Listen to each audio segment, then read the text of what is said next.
Welcome everyone to the great Stephen King Read-a-thon once again. Real quick, before I say anything else, quick announcement before we get into today's video. I just want to let you know, stay tuned to the end for an announcement about the future of the Stephen King Read-a-thon. If you're interested in where we're going with this, then stick around to the end of the video.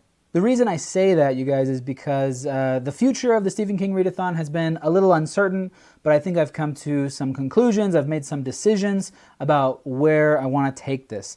Anybody who's been watching for a little while knows that I started the Stephen King Read-a-thon with my best friend Jordan from high school, and it was a blast. I recommend you guys go check out some of those videos. Some of the earlier ones probably are not that entertaining unless you know us, because it's just a lot of us like giggling and talking to each other. I'm still not very good at reviewing books and stuff, but we went into way too much detail. The videos are way too long, but they were so much fun to make. Anyway, Jordan, he passed away earlier this year, and yeah, it's been sort of a big question about what's going to happen with the Stephen King Read-a-thon. In our last video, which was for the book Rage, that Stephen King wrote under the pseudonym Richard Bachman. I recommend you go check it out. It's really good. We invited our friend Mo to join us in that discussion, and he's got an amazing analytical mind. So that's actually a good quality video with some good quality discussion about the book. Anyway, if you watch that video, there's a part at the end where I ask the guys, do we want to do the next book that was published, which is Night Shift, the short story collection, or do we want to skip that and go to the next novel? And Jordan said he didn't really want to do the short stories. He wanted to skip to the next novel, which would be The Stand. And so I was kind of planning on doing this short story review by myself anyway, because I really like short stories, and I wanted to include them in this series of videos where we are reading, I guess I should have mentioned this, we're reading Stephen King's fiction in publication order. So we have come to Night Shift. Are you ready? Because I am. Let's jump in. I already recorded this video last week, and I was like halfway through editing it, and I realized this is not working. It was like 45 minutes long. It was just too much. So I'm going to pull back. I'm going to pull on the reins, try to keep myself focused. I'm just going to give you a very brief basic premise for each story, maybe a little reaction to what I liked. And I also want to talk about any connections to other Stephen King works, because that's why we started doing this in the first place. I was interested in reading the Dark Tower series because I'd heard that was like one of the best fantasy series ever. But I had also heard that Stephen King's works were all sort of interconnected, this whole multiverse thing. And so took the dive with Jordan. He was a big fan of horror movies. I'm a big fan of books. So we kind of took the dive together to read all of Stephen King's stuff. Anyway, let's jump into the stories. I'm just going to flat out read the notes from my phone. It's easier that way. First story, Jerusalem's Lot. This is a short story prequel to the novel Salem's Lot. Kind of cool. Although I say short story, I think it might actually be a novelette or maybe even a novella. It's kind of long. It's like 50 pages long. And I have written here, hardly connected to Salem's Lot at all other than some place names. Reminded me a lot of H.P. Lovecraft. In fact, the monster that makes an appearance toward the end is hinted to be part of the Cthulhu mythos. Okay. Yeah, so it doesn't feel connected, but after reading it, thinking about it, and also I think I read something online about it, or I watched some reviews, it does start to make some more sense. I just kind of missed the connection. The story is basically telling how the evil presence got to Salem's Lot. There was like this town of Puritan-like religious fanatics, and they had some evil book, and it just kind of overtook them, and they summoned this this evil into the town. And this is like a couple hundred years ago. I think it takes place in the mid-1800s, I want to say, or maybe even earlier. I can't quite remember. 1700s, I think. I think it's about 200 years before the book Salem's Lot. Anyway, so when I read it, I was a little disappointed because it was just very dry. It was like an H.P. Lovecraft story. It's interesting, but also not very, there's not much action. It's a little bit hard to get into, and very wordy. But also, there are no vampires. I was like reading, waiting for the vampires to show up, and it turns out, no, it's just like how Jerusalem's Lot, the town, kind of became susceptible to evil, and then Salem's Lot, that evil just happens to be vampires. So I didn't really get that connection until later, but it makes more sense now. And overall, it's a fairly good story. I would recommend you check it out if you like Salem's Lot. Graveyard Shift. Huge, scary rats in the basement made me think of Poe. Very readable. I didn't really get why Hall went crazy and insisted on confronting the rats with the foreman, Mr. Warwick. So this is like a guy who works at a mill, and it's the summertime, it's super hot. So at night, in order to do it with cooler temperatures, they are going to go down to the basement with some big fire hoses, and they're just going to blast all these rats out of their nests because the place is infested with rats. But when they go down there, there's some pretty crazy things that happen. Some of these rats are not quite what they expected to find. They've mutated, they've gotten really big. There's also some bats down there, and it's a little bit gross. And yeah, if you don't like rats, you probably won't like this story. Night Surf. Not much happens. Is this a prequel to The Stand? Question mark. Most of the population has died. That's all I wrote. Oh my gosh. I read this book like in the springtime. It was like 6 months ago I read this, so I don't quite remember all the notes that I made.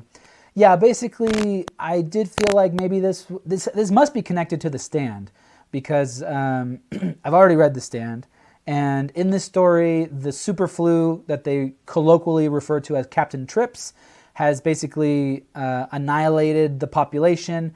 Vast majority of people are dead, and this story is just like a bunch of teenagers on the beach, and they're talking, and like they might be infected, they might not, and that's it, basically. I kind of didn't like it as a story, but it is interesting because it mentions Captain Trips, so it's connected. Although there do seem to be a little bit of inconsistencies between this story and The Stand. I think probably he wrote this story a while back, and then he developed it further when he actually wrote the novel The Stand. So yes, connected, but not completely cohesive. I Am the Doorway. This is the first one I think that really like grabbed me, that I really enjoyed. It says, made my skin crawl. Pretty dang good story. No multiverse connection that I can tell. Oh yeah, I was like specifically looking for multiverse stuff in every story. Yeah, this astronaut goes on an orbit of Venus, and he returns, and apparently some sort of alien parasite thing attached itself to the spaceship, and it got to him. And yeah, his hands get really itchy, and he starts, little eyeballs open up on his fingertips, I think it was, on his fingertips. And he can see out of his normal eyes, but he can also see out of the alien eyes in his hands, and he's feeling what the alien's feeling, right? The name of the story, I Am the Doorway, it's like the alien is using him as a doorway to the world. And he tries to stop it. He takes some pretty drastic measures, and that's all I'm going to say. I like this one a lot. It was really good. Speaking of really good stories, The Mangler. This might be my favorite. There's two in this collection that I really, really liked a lot. This is one of them. It says, favorite story so far, about an industrial laundry folding machine that gets a taste for human blood and starts attacking people. Of course, no one wants to seriously consider that there's something supernatural going on, so it takes some time for the protagonist to do anything about it. In the meantime, people are getting hurt. Seemingly connected to Carrie, and then later I also added that it's connected to roadwork, because in the novel Carrie, it's mentioned that her mom, Margaret White, worked at a place called the Blue Laundry Ribbon. Sorry, I said it backwards. The Blue Ribbon Laundry. And this story takes place at a place called the Blue Ribbon Laundry. Blue Ribbon Laundry. I'm having trouble saying that, sorry. And the machine is called the Mangler. It's again, like a colloquial name for the machine. It has an actual industrial, like standard name. I can't remember what it's called. But the Blue Ribbon Laundry is mentioned in Carrie. This story takes place there. And in the novel Roadwork, which we have not covered on the Stephen King Read-a-thon yet, but I've already read it.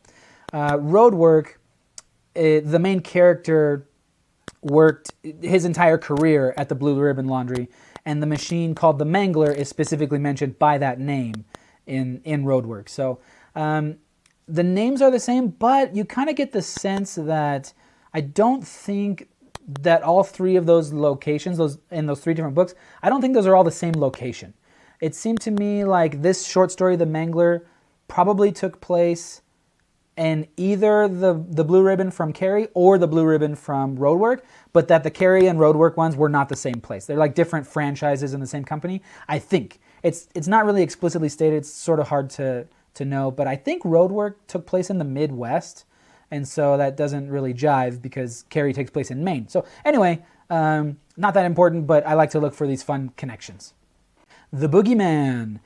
This one, it says, hard to read as a parent. The protagonist is pretty scummy with the way he talks about keeping his wife in her place and being firm with his kids. I wasn't sure if King was implying that the guy actually killed his own kids or if it really was the Boogeyman. Would honestly be pretty scary to read at night. I thought the ending was a little silly. So this guy, he's talking to a therapist and he's explaining to this therapist how over the course of several years, this Boogeyman that his kids saw in the closet that he never believed was there killed his 3 kids, one at a time over the course of years. And he's talking to this therapist about it. And it's honestly, it's pretty creepy. It's pretty spooky. Gray matter. An alcoholic gets infected with something weird in his beer and it causes him to undergo a disturbing transformation. Not much else to say other than I liked it. A little creepy, a little gross, nicely ambiguous cliffhanger ending. I don't always like an ambiguous ending, but I felt like it was really good in this story. Battleground. Not scary at all, kind of campy, silly action story. A hitman receives a package with toy soldiers in it, but the soldiers are alive and they start attacking.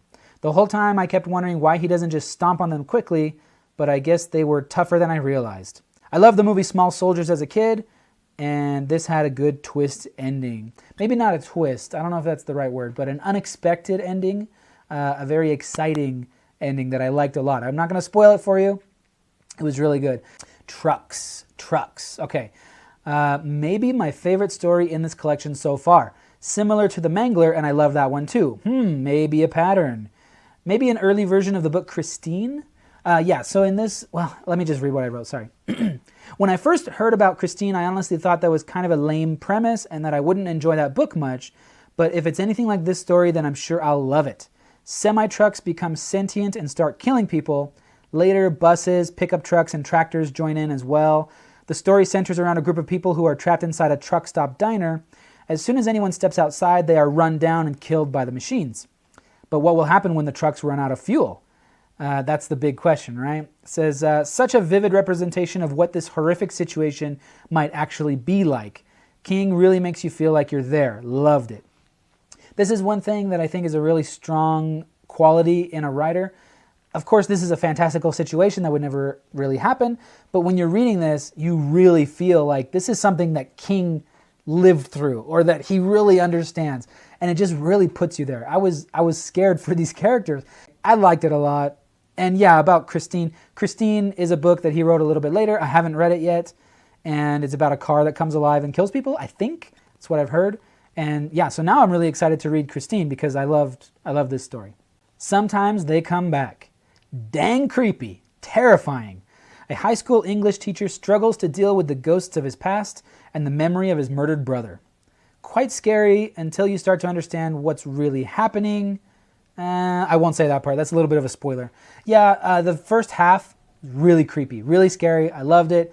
After I figured out what was kind of happening, what's going on, it did lose that edge, but still a good story. You're still wondering, in the second half, the stakes are still high. You're wondering, is he going to be able to defeat this antagonist? Is he going to be able to pull this off? I like this one a lot, and I think that's all I'm going to say about it. Although I will mention, as a teacher who has dealt with some very problematic and sometimes violent students, this one sort of hit home. I've never dealt with anything this bad, students trying to murder you and your family, but still, it was like you can kind of imagine, and I liked it a lot. Strawberry Spring, sort of meh. About a series of brutal murders on a college campus committed by someone nicknamed Spring Heel Jack. A little too predictable. I haven't read The Mist, but I wonder if this is a sort of early version of it. Yeah, in this story, so Strawberry Spring, in the story, it says that it's a phenomenon that happens every few years, where the springtime it's very, very foggy and there's mist everywhere all the time. For some reason, they call it Strawberry Spring. And so it talks a lot about the fog and the mist in the story, and I was like, is this related to the story, The Mist? I haven't read that one yet, so I don't know. Apparently in the novella, I have not read the novella Apt Pupil yet either, but it says here, apparently in the novella Apt Pupil, someone briefly mentions the serial killer Spring Heel Jack. So they are connected that way. And that's kind of it. Yeah, it's just like a killer. And like I said, it's a little bit predictable. There's like a big shock at the end that probably you saw it coming.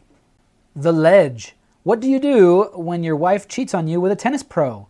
Offer him a wager that will put his life at risk. A tense, hair-raising, and kind of weirdly funny story. Or I said weirdly fun story, sorry. Yeah, so this guy, his wife cheats on him, and he challenges the guy. He lives in a penthouse suite. He's like a millionaire. He lives in the top of this building, and he tells the guy, if you can exit this balcony, walk along the ledge, which is just a few inches wide, walk along the ledge on the outside of the building all the way around, and come back to the balcony on the other side, then I'll let you go. And I think he tells him, like, you can run away with my wife. I won't follow you. I won't kill you. I won't do anything. You're free to go.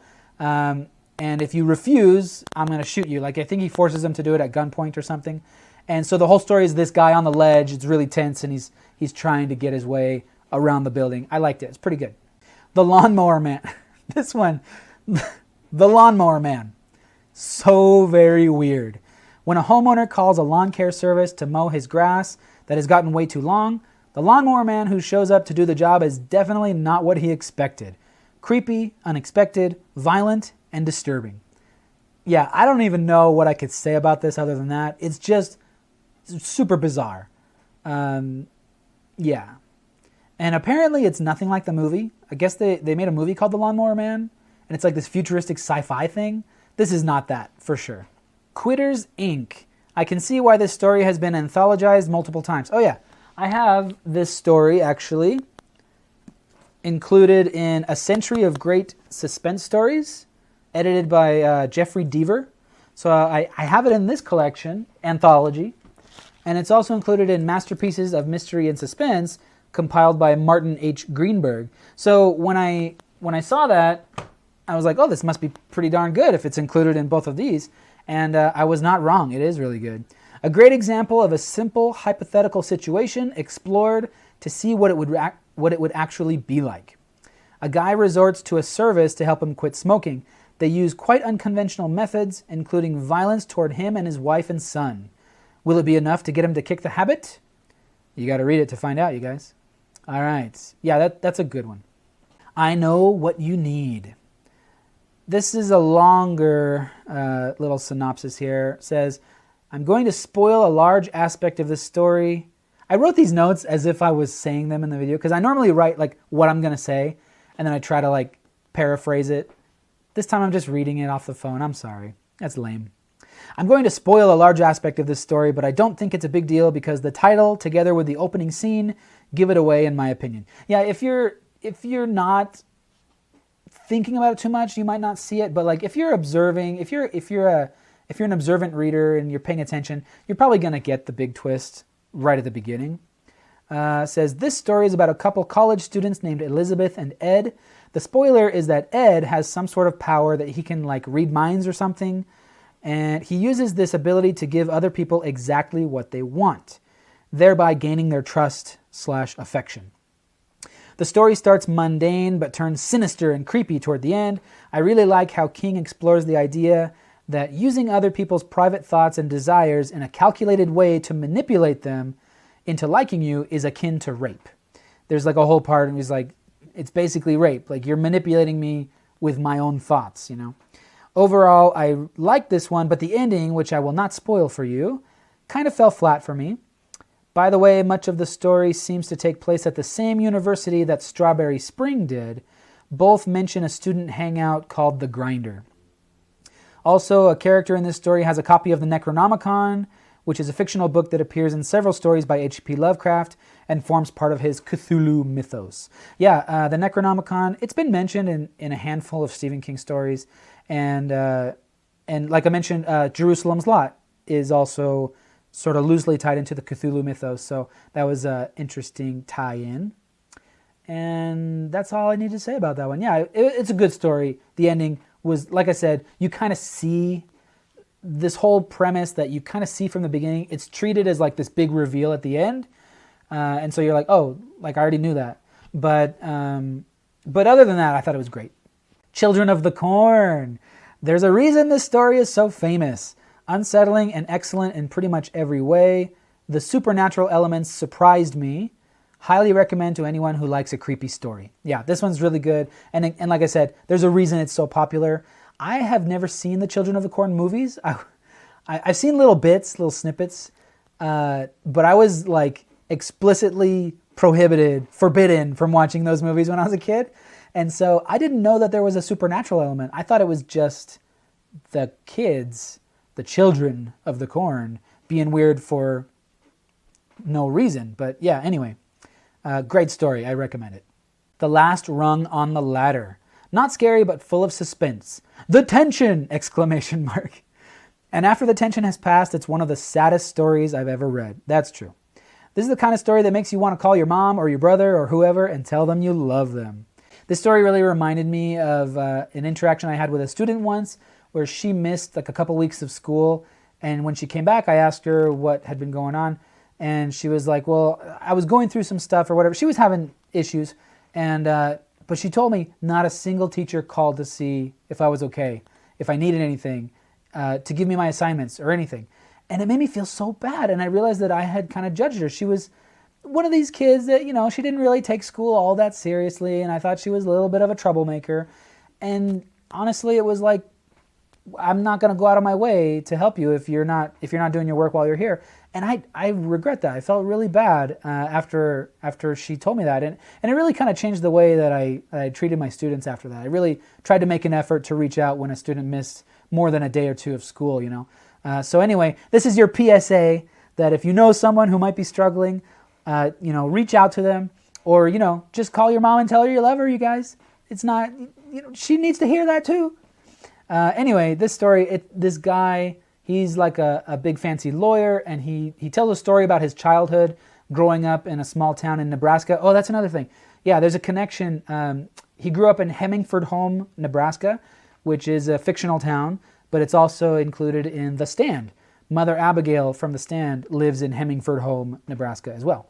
So anyway, he tells about his childhood and how he and his sister used to climb up this ladder in the barn, and they would jump from the rafters into the hay pile, and it was very dangerous. They weren't supposed to do that, and I'm going to leave it there. It's very tense because the ladder starts to break, and you're like, oh, the kid's going to fall, whatever.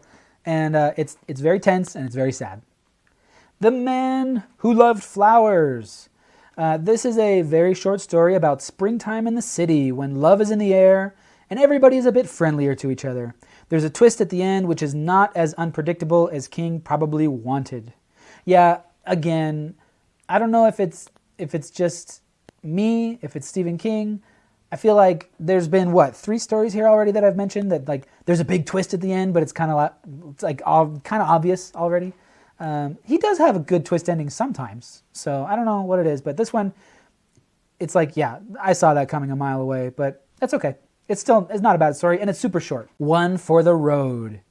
The narrator and the owner of a bar in southern Maine, the narrator and the owner of the bar, they're 2 separate people, hanging out in the bars during a really bad snowstorm when a guy from out of state bursts in the door.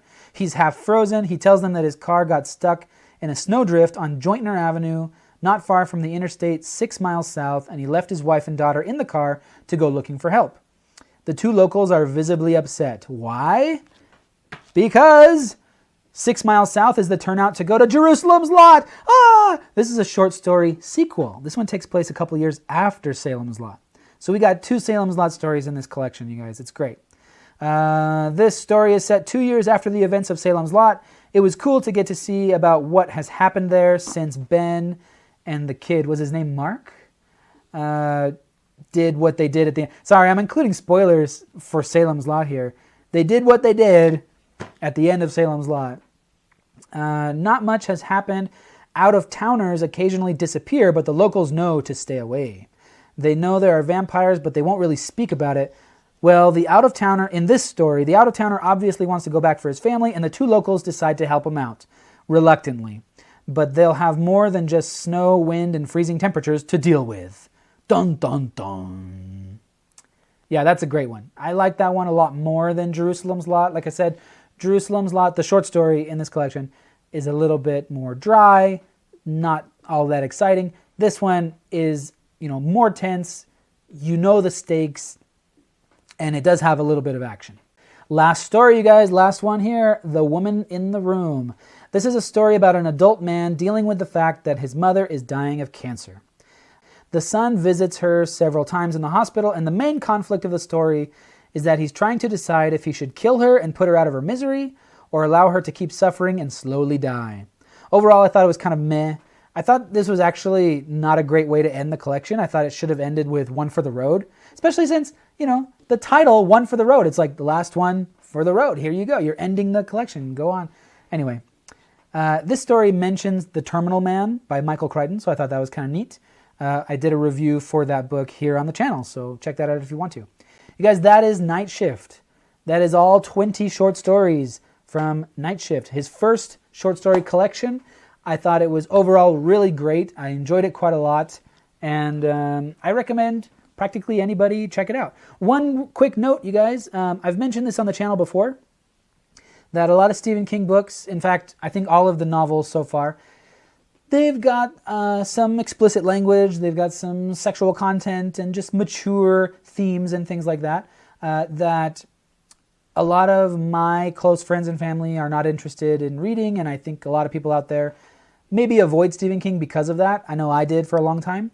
And so a lot of times when I finish a novel, I think, well, that was cool. It's a good story. I can overlook the parts that I kind of disagree with, the questionable parts or whatever. I like the book, but I don't really want to own it and keep it in my home, right? I kind of think that sometimes when I finish a Stephen King book. But let me just say that this collection has almost none of that. I think there were maybe a couple of stories that had some swear words, but mostly I was shocked at how clean this was. There's like zero sex. There's obviously violence. I don't know. I guess I'm sort of a hypocritical because the violence doesn't bother me at all, but like reading F words is just annoying because, I don't know. It's not like it offends me. It's just like, ugh, I hear that in my everyday life. Why do I want to read it in my fiction? Anyway, so if you're wondering about the content advisory, I don't think you need to worry about that very much unless you're really averse to, death and a little bit of gore once in a while. So anyway, have you read Night Shift? Do you want to? Did I convince you? It's really good, you guys. Have you read any of these stories? Maybe you haven't read the whole book, but you read one or two of the stories. Which one of these stories did you like? Which ones did you not like? Let me know in the comments. Toodaloo. Oh, wait! I'm not leaving yet. Not leaving. Don't go anywhere yet. We got to talk about the future of the Stephen King Read-a-thon. I keep forgetting what it's called. I always forget what it's called. Stephen King Read-a-thon. Now, as I mentioned at the beginning, I'm sorry to keep bringing it up. I hope I'm not like a big downer for the people that didn't know Jordan, but I also feel like it'd be really disrespectful if I didn't mention him in these videos. He passed away in August. Mo and I had already started, well actually I had already finished reading The Stand. I'm going to go through the books that I've read and I'll let you know why. I've already read The Stand. Mo was like halfway through it when Jordan passed away, and since then Mo has finished it. So Mo and I are going to get together. I'm going to be in Idaho for Christmas time, and so we're going to get together in person. We're going to do a video for The Stand, so that's going to be exciting. I'm looking forward to that. So after Jordan passed away, I sort of just threw myself into reading a lot of Stephen King, and it's been really cathartic in a strange way, because some of the stories are violent and scary and whatever, but in a way it's like, it's been part of my grieving process. Reading them and thinking, what would Jordan think of this? What would Jordan say about this? What would I say to Jordan about this? How would we talk about this? So anyway, since August when he died, I have read The Long Walk, which he published under the name Richard Bachman. After that, I read The Dead Zone, and then I read Firestarter, which was pretty good. Where do I put these? After that, I read Roadwork, which is another Richard Bachman one. This is a collection of 3 Bachman novels. After that, I read Cujo. I read other things between these books, right? But these are just ones that I've read since then. After that, I read the last Bachman book called The Running Man, which I liked a lot. I just finished it a few days ago, actually. And then after that, yesterday, I finished The Dark Tower, The Gunslinger, the first book in the Dark Tower series, which is really exciting because the Dark Tower series, as I mentioned at the beginning of this video, was the big reason I wanted to read Stephen King in the first place. So those are all the ones that I've read so far in publication order, and that means that I'm ready. I needed to kick myself in the butt to get this video recorded because the next one is another short story, not short story collection. It's actually a novella collection of 4 novellas. It's called Different Seasons, and this is very popular. This has The Shawshank Redemption. This has The Body, which was made into the movie Stand By Me. And yeah, so this is a big popular one. This has Apt Pupil, which I mentioned earlier here in the video. Anyway, so the reason I am letting you know all the ones that I've read is because I want to invite anyone and everyone to discuss Stephen King with me. Now, as I mentioned, Mo and I are going to do a video for The Stand, and also Mo is currently reading It, and so I'm sure we'll get together and do that one. And he has first priority, you guys. Don't be stepping on his toes, okay? Mo has first priority. Any of the Stephen King books that he wants to read and review with me, he's got first VIP access. But you all are invited to join us as well. So down in the description, I'm going to put an email address. I actually haven't even created the email address yet. I should have done that before I recorded this video. But send me an email or tell me in the comments or whatever which Stephen King book you would like to review with me. Any of the ones I just mentioned, I'm ready to go. We can do a Zoom call. We can record it. I'll put it on the channel, and I'm good to go on those. Any other Stephen King books, which I'll put the whole list in the description, you'll just have to wait until I get around to reading it. I'm still going in publication order. But yeah, I want to invite all of you guys, all of the 3 of you that watch these videos, to join me. I think it could be a lot of fun, right? So I do have a few friends and acquaintances that might be interested in doing a few of these, but I want to hear from other people if anybody out there wants to. I know this is a tiny channel, probably there won't be that much response, but anybody who wants to, please know that you are more than welcome. I think this is a fun way to sort of honor Jordan and keep this going, because he was really into these stories. And I'm going to continue doing the short story collections by myself, whether or not anybody else wants to read them with me. I'm going to do reviews for those because, like I said, I just really like short stories. But the novels, I'm not going to review them unless somebody else joins me. So I think that's everything I needed to say. Thank you for watching this long. I know this video is a little bit long. The short story ones, they get lengthy. And I hope you have a wonderful day. Thank you so much. And let me know in the comments, what Stephen King book do you want to review together?